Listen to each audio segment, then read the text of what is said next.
eu não tenho mais o professor como centro do processo, mas eu tenho os sujeitos como centro de um processo e, a meu ver, é na sócio-interação que as coisas realmente se articulam e se constituem.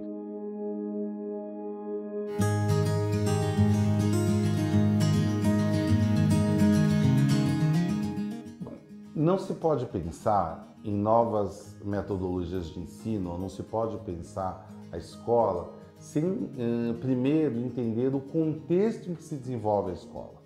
O contexto que existe por trás da concepção curricular da escola, ou o contexto que existe por trás da formação de professores, ou como o processo de formação de professores ele se desencadeia. E ele não se desencadeia a partir de uma matriz, ele se encadeia a partir de um paradigma, de um pensamento, de uma forma estruturante que vai delinear todas as outras coisas, como o ambiente, a forma como essa escola é organizada, a forma de avaliação, a forma como os conhecimentos são articulados e são elencados para serem trabalhados dentro da matriz curricular. Se nós pensarmos, por exemplo, numa escola construtivista, que ela tem como base a centralidade no sujeito, mas nas construções que o sujeito poderá fazer, que movimento de aprendizagem essa escola construtivista faz? Ela faz um movimento de aprendizagem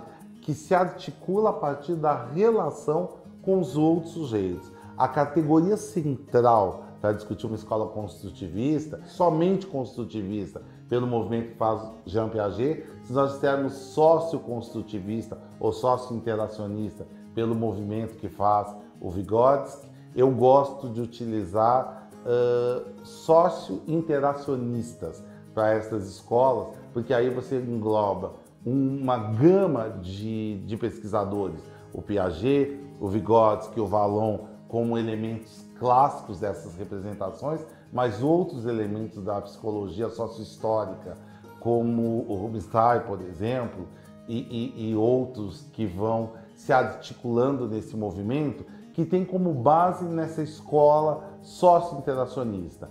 O conhecimento ou a articulação se faz na interação e na relação com os outros. Esse movimento de aprendizagem é um movimento que acontece primeiro numa relação que o Vygotsky vai chamar de lei de dupla movimentação. Primeiro, eu com o outro, eu comigo mesmo, e essa relação se dá em dois movimentos. Então a centralidade desse aprendizado está no sujeito. Que movimentos faz essa escola e como é que essa escola se articula nas cadeias de mediação, se ela tem, eu não tenho mais o professor como centro do processo, mas eu tenho os sujeitos como centro de um processo e, a meu ver, é na sócio-interação que as coisas realmente se articulam e se constituem. Porque quando eu falo que conhecimento é construído em zonas de mediação, a tecnologia, por exemplo, é um instrumento poderoso de mediação.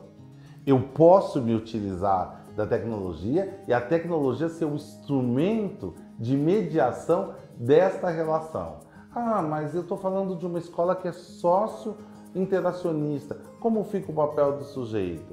Mas eu tenho instrumento e resultado ou instrumento para resultado? Tem uma diferença muito grande nessa relação. Quando eu estou tratando de um instrumento para resultado, eu tenho um instrumento direcionado a um movimento de respostas prontas. Eu diria, por exemplo, que quando nós trabalhamos numa escola behaviorista, em que eu tenho o estímulo e resposta, esse movimento de estímulo e resposta, o instrumento se configura para o resultado. Eu crio algumas situações para que você entregue determinadas respostas, entregue determinados produtos e eu vou me articulando na relação para um resultado.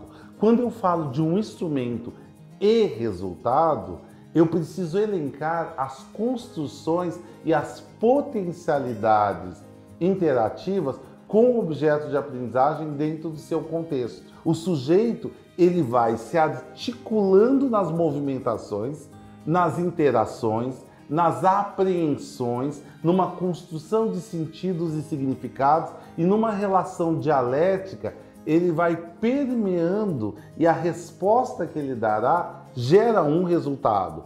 Pode ser que haja dentro desse movimento instrumentos para resultados, mas os instrumentos para resultado não podem ser a finalidade dessa formação crítica, porque essa formação crítica ela está atrelada num contexto ou numa condição, nas potencialidades heurísticas que o sujeito pode desenvolver a partir das relações que ele faz nas construções de sentidos e significados para avançar naquilo que ele precisa e que ele pode melhor aprender. E isso é uma relação muito séria, porque isso tem um reflexo, por exemplo, na avaliação.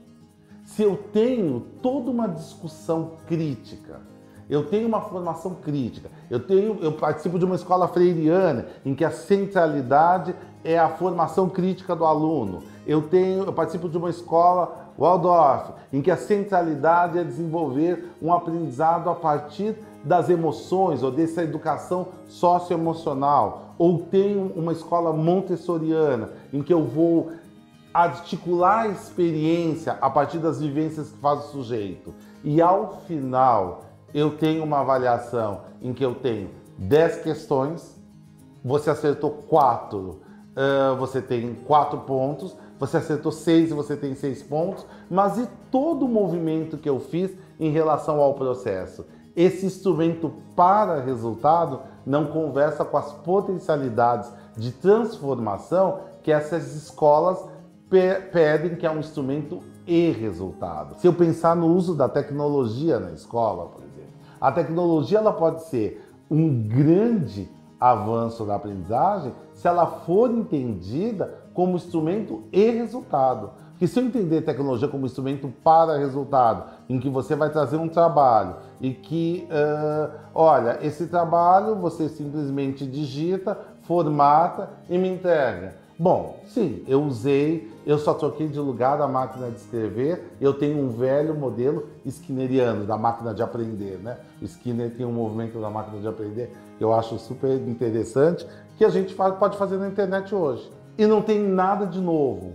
Se eu não pensar que é no exercício da mediação que esses instrumentos vão se configurando e resultado, eu não tenho como melhorar a experiência de aprendizagem. Então, a primeira grande distinção que eu acho que o professor precisaria fazer é entender no seu processo de construção do currículo e da sua própria avaliação se esses instrumentos são instrumentos e resultado ou instrumentos para resultado. E em que momento eu me insiro? Porque se eu tenho todo um discurso que fala de uma escola de formação crítica, mas meu instrumento continua sendo um instrumento para resultado e a minha aula é uma aula focada para os livros do vestibular e eu preciso ler todos para passar e responder outras questões, mas não faço nenhuma experiência artística,